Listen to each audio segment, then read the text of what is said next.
देखिए, हर कोई आज एक दिली तकलीफ़ और दर्द को महसूस करेगा जो भारत के संविधान और भारत के डाइवर्सिटी, भाईचारगी, प्लुरलिज्म पर जिस किसी को आज भी अटूट भरोसा है और यकीन है। आज का ये फैसला सीबीआई कोर्ट का भारत की अदालत की तारीख का एक काला दिन है। और मैं ये इसलिए कहता हूँ क्योंकि सुप्रीम कोर्ट ने 9 नवंबर को जो सिविल डिस्प्यूट के मुकदमे का फैसला दिया था, जजमेंट में सुप्रीम कोर्ट ने कहा था, अंग्रेजी में कहता हूँ कि सुप्रीम कोर्ट ने कहा था कि it is an egregious violation of rule of law. और सुप्रीम कोर्ट ने यह भी कहा था कि ये calculated act of destroying a public place of worship. अब मैं ये समझने से कासिर हूँ कि अगर सुप्रीम कोर्ट ये कहता है कि egregious violation of rule of law, तो क्या कोई जादू से मस्जिद को शहीद कर दिया गया था 6 दिसंबर को? क्या कोई जादू से वहाँ पर 28 और 29 दिसंबर की रात 49 में मूर्तियां रखी गई थी? क्या कोई जादू से उसके ताले खोले गए थे जब राजीव गांधी प्राइम मिनिस्टर थे?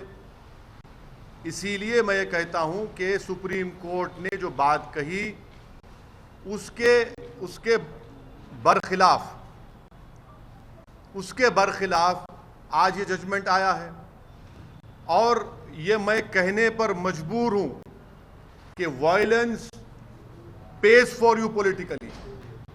अगर आप वायलेंस करेंगे तो आपको मिल जाएगा, क्योंकि आप अंदाजा लगाइए कि अडवाणी की रथ यात्रा जहां कहीं भी भारत में गई, वहां पर खूनरेजी हुई, मासूम लोगों का कत्ल हुआ, जायदादें जलाई गईं, खानदान उजड़ गए, बर्बाद हुए।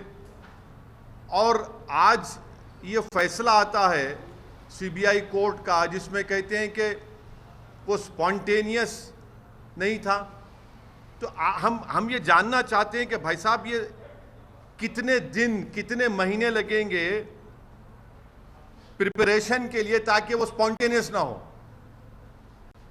आप बताइए ना, कितने दिन, कितने महीने लगेंगे स्पॉन्टेनियस ना हो? क्या ये बात सच नहीं है कि उमा भारती ने कहा था कि एक धक्का और दो, बाबरी मस्जिद तोड़ दो? क्या दुनिया ने नहीं देखा कि जब बाबरी मस्जिद शहीद हो रही थी तो मिठाइयां बांटे जा रहे थे? अडवाणी, मुरली मनोहर जोशी, उमा भारती, ये सब लोग तो मिठाई खा रहे थे, खुशियां मना रहे थे। कैसा ये फैसले पे आज आ जाती है आप? आखिर पैगाम क्या देना चाह रहे आप? पैगाम क्या देना चाह रहे? पैगाम यही मिल रहा है कि वायलेंस पेज, मास वायलेंस पेज।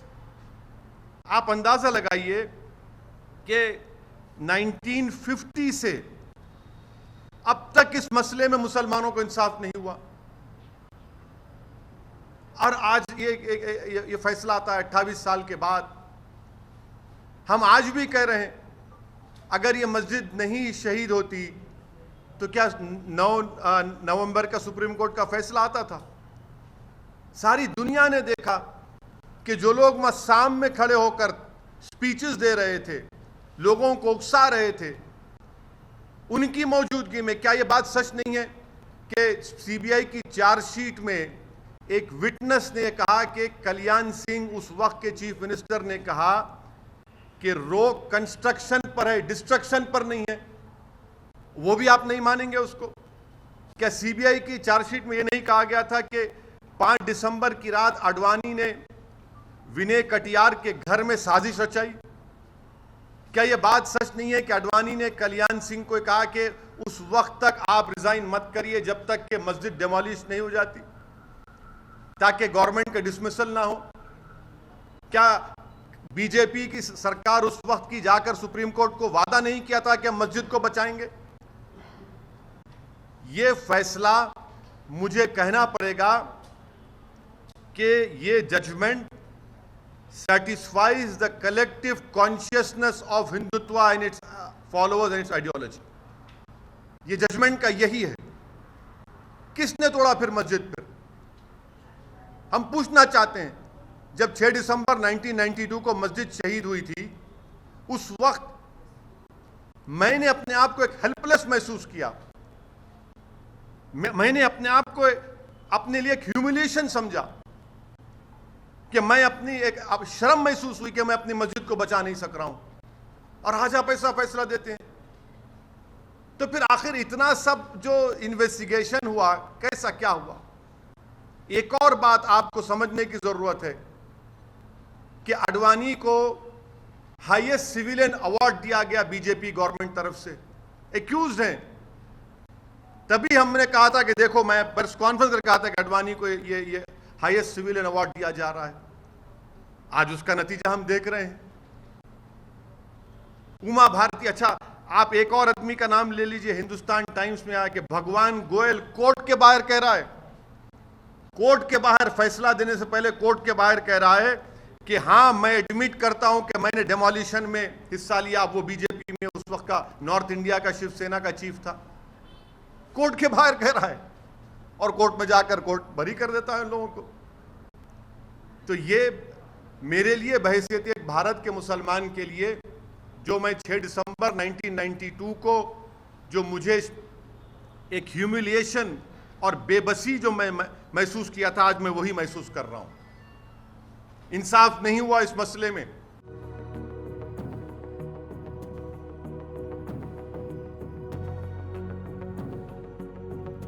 क्या आप पर भी बरपा है जालसाजी का कहर? सपने टूटे आपके, न घर के न घाट के।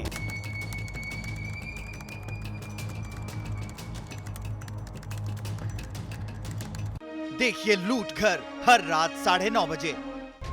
फिक्र आपकी,